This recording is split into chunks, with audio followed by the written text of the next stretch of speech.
नमस्कार। पाकिस्तान के प्रधानमंत्री इमरान खान ने आज एक सच बोला। सच ये बोला कि अफगानिस्तान में जो लड़ाई लड़ी उन्होंने सोवियत के खिलाफ, वो किसी पाकिस्तान के या पाकिस्तानी नागरिकों के लिए नहीं थी, वो डॉलर्स के लिए, पैसे के लिए लड़ी गई। ये सच उन्होंने फॉरेन ऑफिसर्स, पाकिस्तान के फॉरेन ऑफिसर्स के एक सम्मेलन में बोला इस्लामाबाद में।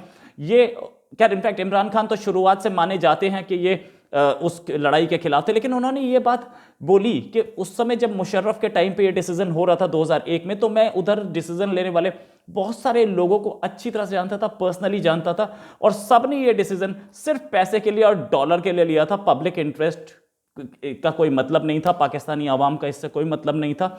साथ में ये हमारा सेल्फ इन्फ्लिक्टेड वुंड था, हमने खुद अपने गोली मारी थी, यहां पे अपने आप को खुद चोट मारी थी इसमें। ये भी बोला कि ये डिसीजन पैसे के लिए लिया गया था, पब्लिक इंटरेस्ट के लिए नहीं लिया गया था। इन्होंने बोला and so I am well aware, ये उनके एग्जैक्ट वर्ड्स मैं आपको बता रहा हूं। And so I am well aware that what considerations went behind the decision, unfortunately the people of Pakistan were not a consideration. उन्होंने आज मान लिया कि ये जो जिहाद, पूरा जिहाद का नारा लगाया गया, जिहाद का वर्ड यूज किया गया, ये डॉलर्स के लिए लगाया गया, पैसे के लिए लगाया गया। गरीब का बच्चा मरता रहा मदरसे में पढ़ के, और आपने तालिबान पे भेज दिया और मरने के लिए, और पैसा कमाते रहे पाकिस्तान के सारे हुक्मरान। ये आज आपने मान लिया, आपके प्रधानमंत्री ने ऑफिशियली माना अपने ऑफिसर्स को बोलते हुए। ये भी उन्होंने माना कि वो नारा जो लगाया गया था, दिल में खुदा का खौफ, हाथ में क्लेशनिकोव, ये नारा लगवाया गया किसके लिए? डॉलर्स के लिए, पैसे के लिए। कोई इस्लाम से नाता नहीं था इसका। इन्होंने ये भी बोला कि जो नारा लगाया गया था उस समय, और आज भी वो नारा आज भी कश्मीर में यूज किया जाता है कि काफिरों को इस्लाम की जमीन से निकालो, ये डॉलर के लिए यूज किया गया। अफगानिस्तान में जो पूरी लड़ाई थी वो डॉलर के लिए हुई। अब हो सकता है इमरान खान इससे पलट जाए, लेकिन कश्मीर में भी जो हो रहा है ये भी डॉलर के लिए हो रहा है। इन्होंने ये बात साफ मान ली। इसके साथ साथ उन्होंने ये भी बोला कि ये भी माना कि इस्लाम और जिहाद का मिसयूज किया गया। इतने सालों तक, करीब 30 साल से इस्लाम और जिहाद का मिसयूज किया जा रहा है, सिर्फ कुछ लोगों के फार्म हाउसेस खरीदने के लिए, कुछ लोगों की जेब भरने के लिए। हमने डॉलर के लिए किया ये काम, पाकिस्तान ने डॉलर कमाने के लिए, पाकिस्तान के लोगों ने डॉलर कमाने के लिए किया। ये आज बहुत बड़ा रिवॉल्यूशन है उनका, बहुत बड़ा। उन्होंने इस बात को एक्सेप्ट किया जिसको इससे पहले किसी पाकिस्तानी प्राइम मिनिस्टर ने या प्रेसिडेंट ने एक्सेप्ट नहीं किया था। बहुत बड़ा सच उन्होंने बोला है। मैं उनको इस चीज़ के लिए मुबारकबाद देता हूं, और कल वो इसको मुकर जाएंगे, मैं इसकी गारंटी भी लेता हूं। जल्दी वो इससे मुकरेंगे और या ये बोलेंगे कि मेरी बात को आउट ऑफ कंटेक्स्ट कोट किया गया। सारे मदरसों में जो वो मासूम बच्चे पढ़ाए गए, आज भी पढ़ाए जा रहे हैं, जिनको पढ़ा के सीधे तालिबान भेजा जाता था अफगानिस्तान में, वो गरीब बच्चे, वो जो उनका ब्रेन वॉश किया जाता था, ये सारा का सारा डॉलर्स के लिए हुआ।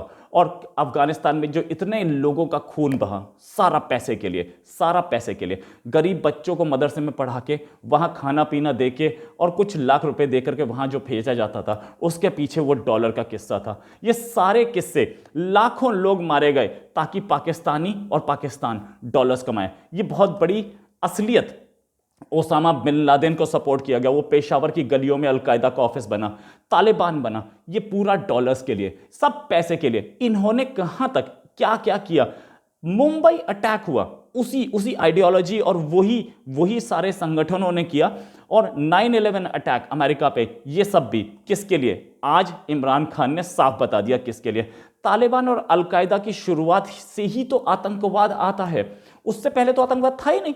अफगानिस्तान में जो जंग थी वो जिहाद का नारा था, वहीं से आतंकवाद शुरू हुआ। और ये ग्लोबल आतंकवाद या ग्लोबल जिहाद जो हम देखते हैं, ये एक्सपर्ट्स बोलते हैं ग्लोबल जिहाद जो हम देखते हैं, ये सारे जिहाद का नारा देकर के सारे आतंकियों को अफगानिस्तान भेज दिया गया। वहां पर जब अब सोवियत संघ बाहर निकल गया, सोवियत यूनियन बाहर निकल गया, तो उसके बाद ये सारे जिहादी जो थे ये खाली हो गए थे, इनके पास कोई काम नहीं था, तो इन सबको अपने अपने घर भेज दिया गया। ये सब अपने अपने घर गए, कुछ इंडिया आए, कुछ फिलीपींस गए, कुछ इंडोनेशिया गए, अपने अपने घर गए, सब ने वहां जाकर के जिहादी टेंडेंसीज फैला दी। और हमने उसी के बाद, सोवियत यूनियन के वहां से निकलने के बाद, ग्लोबल टेरर देखा। हमने ग्लोबल टेरर देखा, चाहे वो इराक हो जरकावी के टाइम का, चाहे वो कुछ भी हो, लेकिन ये सारे लोग उसी माइंडसेट, उसी टेंडेंसी से बाहर निकले थे। अबू सयाफ रेबल्स हों फिलीपींस के, या इंडोनेशिया का जेमा इस्लामिया, या वो आतंक जो कि मिडल ईस्ट में पनपा, ये सारा इसकी जड़ में वो पाकिस्तान के लोगों की, पाकिस्तान के हुक्मरानों की और पाकिस्तान की वो डॉलर की भूख थी जिसने ये पूरा आतंकवाद फैलाया। ये पूरी फिलॉसफी, इनफैक्ट ये कि आप जिहाद में परसेप्शन पे, यानी कि आप पहले हमला कर सकते हैं। परसेप्शन मींस मेरे ऊपर हमला हो सकता है, मुझे ऐसा लग रहा है कि सामने वाला मुझ पे हमला करेगा, मैं उस परसेप्शन पे हमला कर सकता हूं। ये जो माइंडसेट, ये जो थिंकिंग थी, इजिप्ट के एक फिलोसोफर सैयद कुतुब ने दी थी अपनी किताब ऑफेंसिव जिहाद में। और उस ऑफेंसिव जिहाद को लिखने के बाद इजिप्ट को समझ में आया कि ये कितनी डेंजरस फिलॉसफी दी है। उन्होंने सैयद कुतुब को जेल में डाल दिया और इस किताब को बैन कर दिया। सैयद कुतुब की मौत भी जेल में हुई, लेकिन ये किताब पाकिस्तान ने उठा ली और ये किताब हर एक उस जिहादी को पढ़ाई गई जो कि उनके लिए डॉलर्स का जरिया बन सकता था। ये सारी कहानी इनफैक्ट 1980s के दौर का जो गेम था वो इतना स्ट्रांग था कि ये लोग पैसा कमाते चले गए। भोले भाले गरीब बच्चे वो सब के सब पैसे के नाम पर कि मुझे 1 लाख मिल जाएगा, मेरी माँ का इलाज हो जाएगा, 50,000 मिल जाएगा, उसके नाम पर उसे मदरसे में पढ़ाया गया, उसके गरीब मजदूर बाप को पैसा दिया गया। और उस आदमी के लिए बहुत अच्छा था कि मेरे को पैसा भी मिल रहा है, बच्चा जो है वो मदरसे में पढ़ भी रहा है फ्री में, उसको खाना पीना भी मिल रहा है। बाद में उसको जिहादी माइंडसेट बना के उसे भेज दिया गया उसे अफगानिस्तान में लड़ने के लिए। ये पूरी चीज़ और ये पूरा गेम 1980 के दौर से जो शुरू हुआ था वो आज तक खत्म नहीं हुआ है। वही मदरसे 1980 के दौर के वो आज भी पाकिस्तान में ऑपरेट कर रहे हैं, चाहे वो टीएलपी के नाम पे हों, चाहे वो क्या टीएलपी के तो मदरसे बाद में बने, लेकिन वो माइंडसेट वही आया। लेकिन ये फजलुर रहमान के जितने भी मदरसे हैं उसकी पार्टी के, वो सारे उसी दौर के हैं, 1980s के दौर के हैं। और उसके बाद एक्सपेंशन होता चला गया। वो मदरसे आज भी उसी माइंडसेट को पढ़ा रहे हैं कि आपको इस्लाम की सेवा करनी है तो आपको मरना है और मारना है। ये मदरसे जो सिखा रहे हैं आज भी, ये उसी डॉलर के दौर के, पैसे कमाने की जो भूख थी पाकिस्तान की, उसी के दौर के, और वो माइंडसेट आज भी सिखा रहे हैं। वो लाल मस्जिद आज भी वही चीज़ सिखा रही है।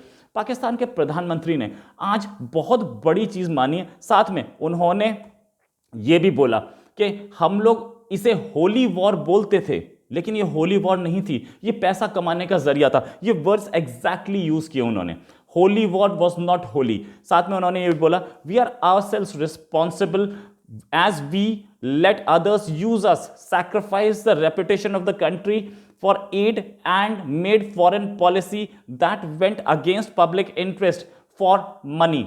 एग्जैक्ट वर्ड्स वर्बेटम मैंने आपको बताया।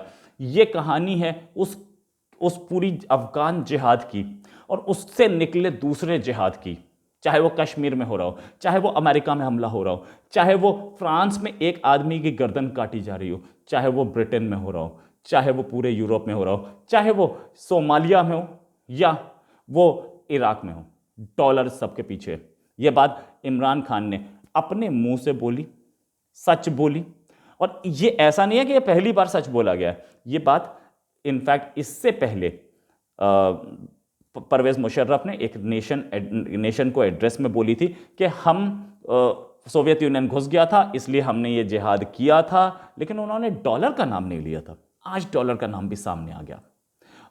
और अब पाकिस्तान के पास कोई जवाब हो तो सबसे पहले इस आतंकवाद को रोके, क्योंकि डॉलर आपको मिलेंगे नहीं। और इससे कब तक खून पे, आप कब तक मासूमों के खून पे, गरीबों के खून पे, इनोसेंट आदमियों के खून पे कब तक पाकिस्तान फ्लरिश करेगा? कब तक पाकिस्तान अपने फार्म हाउस बनाएगा? कब तक पाकिस्तानी आर्मी, पाकिस्तानी आईएसआई और पाकिस्तानी हुक्मरान अपने फार्म हाउसेस बनाएंगे? ये बहुत बड़ी असलियत और बहुत बड़ा सच जो पहले सबको पता था।